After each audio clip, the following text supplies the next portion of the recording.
The Utah Jazz are one of the big disappointments of last season.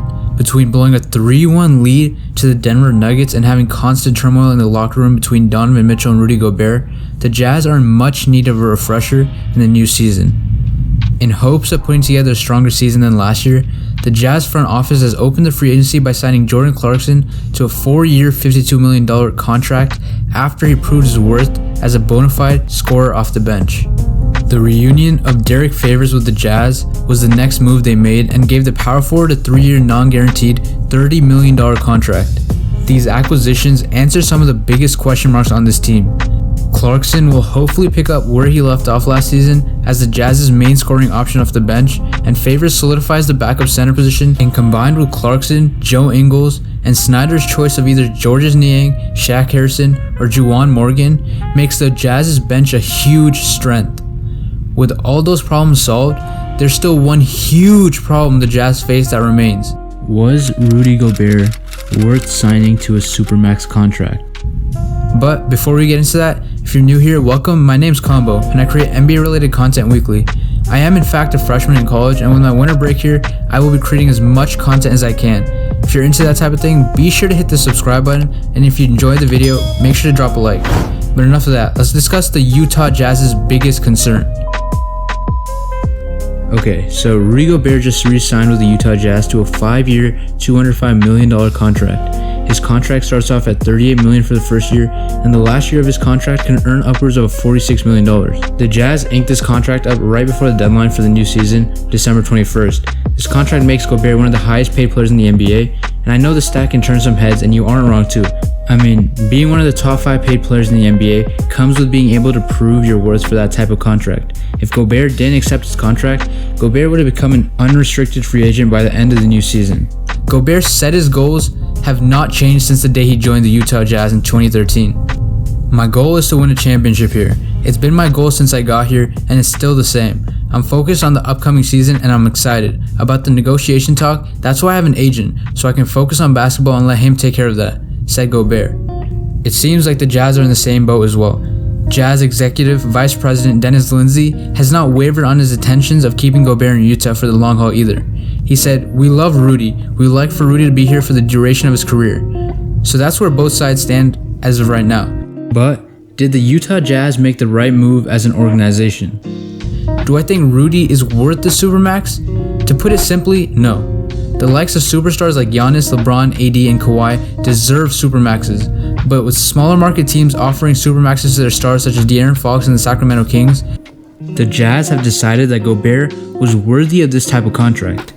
In my eyes, Gobert has not proven enough to warrant a Supermax out of any team, not even bottom feeders like the New York Knicks or the Cleveland Cavaliers. But do I think Rudy deserved around what he got? Without a single doubt. While Gobert isn't considered a superstar, the 7'1" French native is in the elite category of centers. He impacts the game differently than most other stars, so it's easy to forget that he changes the game at the level of a superstar, and that is not an exaggeration.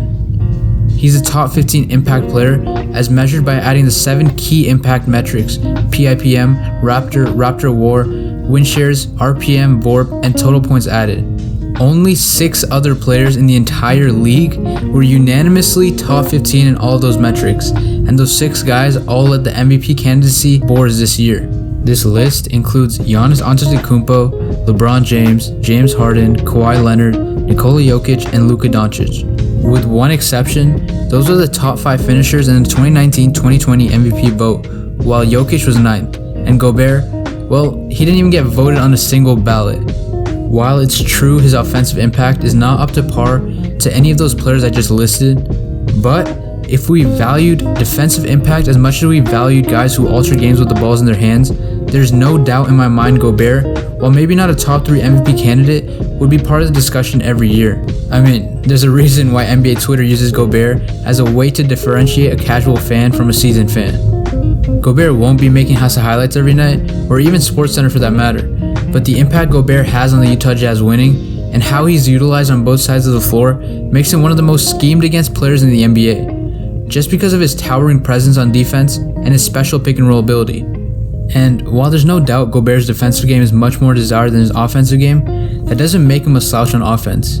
In fact, let's also take a look at the impact he has on the offensive end of the court and how he's bettering himself as a basketball player as a whole. Let's start with how much his presence on the court affects the offensive sets Utah runs. To begin with, there are certain tracking systems that show how big of an impact different role men have on defenses. Analysts tend to refer to this as role gravity. Gobert typically is or is near the top spot in the league at creating gravity for his teammates by being one of the most feared rollers in the NBA. Essentially, Gobert can dominate on the offensive side whether or not he ever gets the ball during the play. But when he does get the ball, he is the best volume pick and roll finisher in the league. Only Atlanta's John Collins finished as many possessions on the roll as Gobert and matches his per possession efficiency in that play type. Also, plain and simple, Gobert has had the highest overall field goal percentage in the NBA since the 2017-2018 season, which is another reason as to why Gobert is central to every opposing defensive scouting report. I mean, there's a reason the Jazz's team true shooting figure is 4.5 percentage points higher when Gobert is on the court. He makes life easier for the ball handlers, the shooters, and everyone else in between. He's a known offensive threat, just not the same kind of threat we're used to talking about, the ones that put up basic stats like points and assists. So, with all these skill sets on his resume, where does Gobert stand in terms of whether or not he deserved close to a supermax contract and Utah's future for the organization? Well, as we all know, the NBA marketplace treats defensive superstars differently than the offensive ones. That's probably a little unfair, but it's mainly due to the simple fact that offense sells tickets. But it makes this contract negotiation even more difficult as it puts the Utah Jazz in a super awkward position. Given the Jazz's roster and money situation, they probably knew they had to come in and try to somewhat lowball Gobert while still trying to recognize the big man's value. The Jazz before the 21st of December could have given any amount up to a 5-year, $227 million contract to Gobert. Obviously, Utah does not have that type of money or cap space to spend on Gobert, so the more feasible option would be a regular veteran extension, which would only be 4 years and at best be worth $151 million.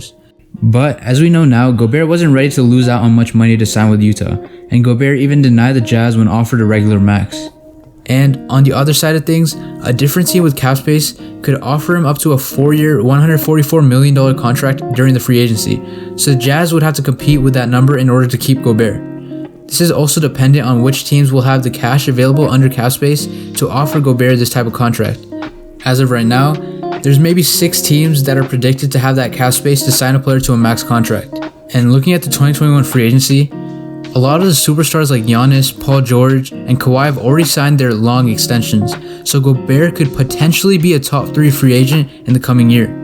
That makes a 4-year, $144 million contract a good reference point for what Gobert may have received from a different team. On Utah's end, there are all types of trouble. The supermax given to Gobert, or $38.2 million, pushes Utah to within $4 million of next year's tax threshold, and that's with only 8 players in Gobert accounted for. Even if they got Mike Conley to sign a cheaper deal next season, it would take them over the threshold and they still have 4 more roster spots to fill. And if they let Conley walk and fill the roster with minimum salary players, they would be unable to use their non-taxpayer exceptions. This whole situation is super limiting for Utah, but the thing to remember here is that Gobert is really not at fault.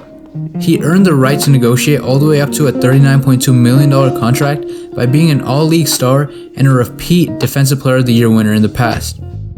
The Utah Jazz had to make the most out of a difficult situation with this deal. They have a player in Donovan Mitchell who is a legitimate superstar in the making, and they need to continue to work at putting a winner around him. Trading Gobert would have likely brought back pennies on the dollar, and losing him for nothing with no clear replacement would have been next to disastrous.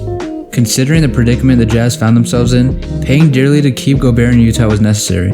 But if they're looking to make the most out of this roster, they have to go in win now mode. While Gobert is an important piece of the puzzle, Donovan Mitchell is the most important element, and keeping the most competitive team possible around him is the #1 priority. For Gobert, this deal is great.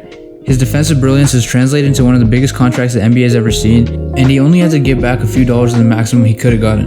The deal isn't nearly as good for the Jazz, but it's the least bad of all the outcomes they faced as they look to build a contender in Donovan Mitchell's prime. With that being said, if you got this far in the video, I just want to thank you for making this far, and if you enjoyed, be sure to drop a like and subscribe for more NBA related content. But until next time.